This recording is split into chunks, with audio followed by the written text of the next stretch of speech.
मंचावर उपस्थित आपले सर्वांचे हृदय सम्राट आदरणीय उद्धव बाळासाहेब ठाकरे, आजवर आपण हिंदू हृदय सम्राट आदरणीय बाळासाहेब ठाकरे म्हणून उल्लेख करायचं, पण साहेब जे काय महाराष्ट्रात घडलंय आणि विशेषतः आपल्यासोबत जे घडलंय, लोकांची आपण महाराष्ट्राचे हृदय सम्राट झालेले आहे।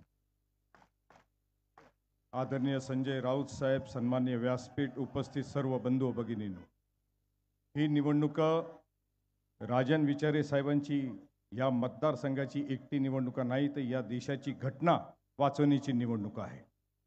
ही निवडणूक गद्दारांना त्यांची जागा दाखवणारी निवडणूक आहे। ही निवडणूक या देशामध्ये जाती धर्म पसरवणारे आणि लोकांमध्ये समाजामध्ये तेढ निर्माण करणारे त्यांना जागा दाखवणारी निवडणूक आहे। मित्रांनो, आपण बघताय का यांच्याकडे कोणते मुद्दे शिल्लक नाही। बरंच काही वक्त्यांनी सर्व मुद्दे मांडलेले आहेत, आपण रोज ते बघताय, पण आता फक्त आले झाले गेलं की सकाळ संध्याकाळ फक्त हिंदू मुस्लिम, त्याच्या व्यतिरिक्त काहीच नाही। यांना कॉमन सिव्हिल कोड आणायचा आहे आणि त्याच्यासाठी ते म्हणतात आपल्याला शरीयत कायदा नको म्हणून कॉमन सिव्हिल कोड आणायचा आहे।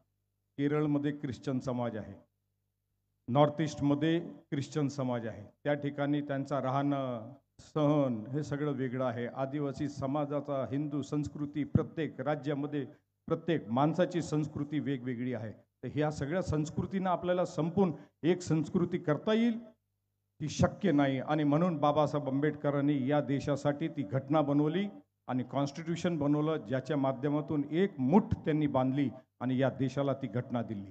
आज आपल्याला ती घटना वाचवायची आहे आणि सर्व समाजाला आपल्याला न्याय देण्याचं काम करायचं आहे, रोजगार द्यायचा आहे। आदिवासी असेल, महिला असेल, प्रत्येक घटकाला जे मागील 10 वर्षामध्ये यांनी न्याय दिलेला नाही, राहुल गांधींनी म्हणून काँग्रेस पक्षाने ते म्हटलं की आम्ही 5 नाही आणि 25 गॅरंटी देणार आहोत।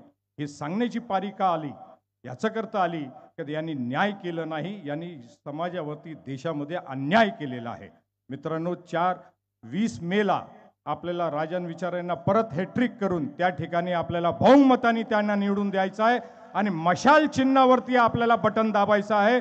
धन्यवाद। जय हिंद, जय महाराज, जय भीम। धन्यवाद सन्माननीय मुझफ्फर हुसेन सर। यानंतर